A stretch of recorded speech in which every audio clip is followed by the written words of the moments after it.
નમસ્કાર મિત્રો, education with Jignesh ચેનલમાં તમારું સ્વાગત છે. હું છું જિગ્નેશ. મિત્રો, વિદ્યાસહાયક જિલ્લા પસંદગી જે ચાલુ છે એમાં આજની અપડેટ આજે જ આપણે આ વિડીયોની અંદર લઈને આવ્યા છીએ અને 5:15 વાગતાના જે જિલ્લા પસંદગીનો જે રાઉન્ડ જે છે આજનો એ પૂરો થઈ ગયો છે અને તમામ પ્રક્રિયા આજની સ્ટોપ કરી દેવામાં આવી છે. તો આજનું ચિત્ર કેવું રહ્યું છે એ આ વિડીયોની અંદર આપણે જોઈશું. તો જે આપણે અગાઉ વાત કરી હતી કે જે પણ સીટો આજની જે બચી હતી તો સૌથી પહેલાં એની વાત કરીએ તો આ 5 અને 10નું સ્ટેટસ જે છે એ લાસ્ટ સુધીનું. હવે આપણે જ્યારે જિલ્લા પસંદગી શરૂઆત થઈ સવારે ત્યારે 27 તારીખે સવારે શું સ્ટેટસ હતું? ઓપનની હતી 2335 જગ્યાઓ, એસસીની હતી 244 જગ્યાઓ, એસટીની હતી 628 જગ્યાઓ, એસસીબીસીની 631 જગ્યાઓ, ઈડબ્લ્યુએસની 408 જગ્યા અને ટોટલ 4246 જગ્યાઓ હતી. હવે આજના દિવસ દરમિયાન કઈ કેટેગરીની સીટો વધારે ગઈ છે, કયા લોકોએ ઓપનમાં લીધું છે વધારે અને કઈ કેટેગરીના લોકોએ જિલ્લા માટે એક એક્સેસ કોલ લેટરના હિસાબેથી ગયા છે, તો એની આપણે ચર્ચા થોડી કરી લઈએ. તો ઓપન કેટેગરીની જે સીટો જે છે એમાં 168 સીટો ભરાઈ છે. તો એસસીની માત્ર 8 સીટો ભરાઈ છે. તો એસસીનું જે ઉમેદવારો જે રહ્યા એ લોકોનું જે ઓપનમાં જવાનું પ્રમાણ જે રહ્યું એ થોડું વધારે રહ્યું છે અને 8 એટલે સારી બાબત કહેવાય કે હજુ પણ એમની 236 સીટો સિક્યોર છે. ઓપનની 2167 સીટો હજુ સિક્યોર છે. એસટીમાં જે ઉમેદવારો જે છે એ માત્ર 3 ઉમેદવારો જ કેટેગરીમાં ગયા છે. 628 જે હતી અને 625 અત્યારે બાકી રહી છે. એસસીબીસીની વાત કરીએ તો 631માંથી 85 સીટો જે છે 85 સીટો ભરાઈ ગઈ છે, એટલે કે કેટેગરીની અંદર જ ગઈ છે. તો એની અંદર અગાઉ આપણે જેવી રીતે વાત કરી હતી તો સુરતની થોડી ઘણી સીટો છે. બરોડાની જે 17 સીટો હતી એસસીની આજ સવારથી 17 ઓપન જે થઈ હતી એ બધી કેટેગરીમાં જતી રહી છે, બરાબર છે. અને એ સિવાય પણ બીજી ઘણી બધી કેટેગરીમાં સીટો જઈ છે.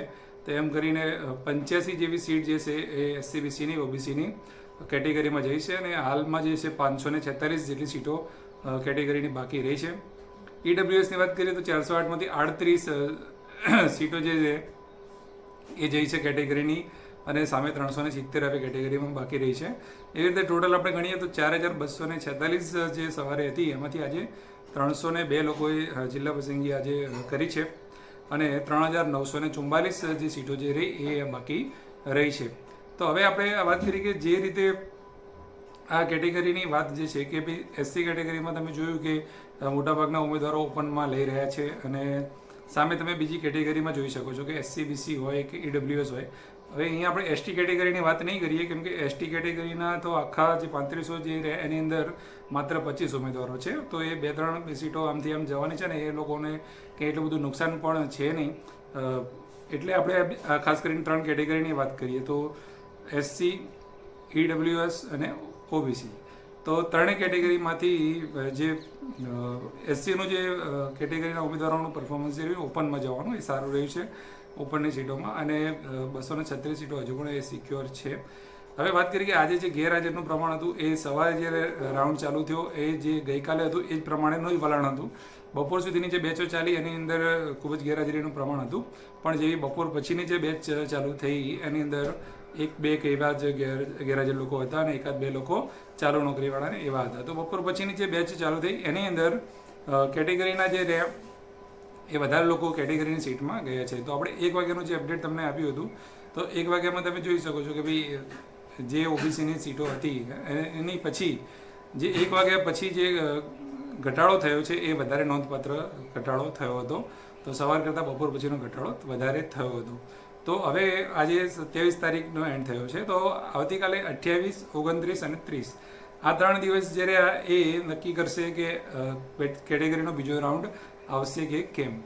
જી, તો એના પરથી ખબર પડી જશે કેમ કે હજુ પણ ઓબીસીની વાત કરીએ કે 546 સીટો અવેલેબલ છે.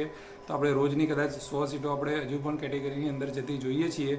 તો 100, 200, 300, 400 એવી રીતે જો બીજી તારીખ સુધીમાં જે 500 જે છે એ સીટો જે છે એ જ ભરાશે તો એ 100 સુધી સીટો કદાચ 50-60 સીટો પણ બાકી રહે તો સેકન્ડ રાઉન્ડ આવવાની પૂરેપૂરી શક્યતાઓ જણાઈ રહી છે જો આ રીતનું વલણ ચાલે તો. પણ જો અગાઉ જતાં આવતીકાલથી વધારે પ્રમાણમાં લોકો ઓબીસીની સીટો લેવા લાગે કે એસસીની કે ઈડબ્લ્યુએસની જો લેવા માગે તો એમાં થોડું પેલું થશે. પણ જે રીતે આપણે મતલબ ધાર્યું હતું કે જેટલી જલ્દી ખતમ થઈ જશે એટલી જલ્દી ખતમ થવાનું નથી એવું અત્યારે લાગી રહ્યું છે, કેમ કે ગેરહાજરીનું જે પ્રમાણ હતું એ હતું. પણ જે આપણે વાત કરી કે બપોર પછી થોડી ગેરહાજરી જે છે એ ઓછી થઈ છે અને ઉમેદવારો લેવા લાગ્યા છે અને એક્સેસ કોલ લેટરવાળા વધારે ઉમેદવારો અત્યારથી નીકળવા લાગ્યા છે. તો લાસ્ટમાં લગભગ 1150 આસપાસના જે ઉમેદવારો જનરલ રાઉન્ડના જે છે એ જિલ્લા પસંદગીમાં આવ્યા છે.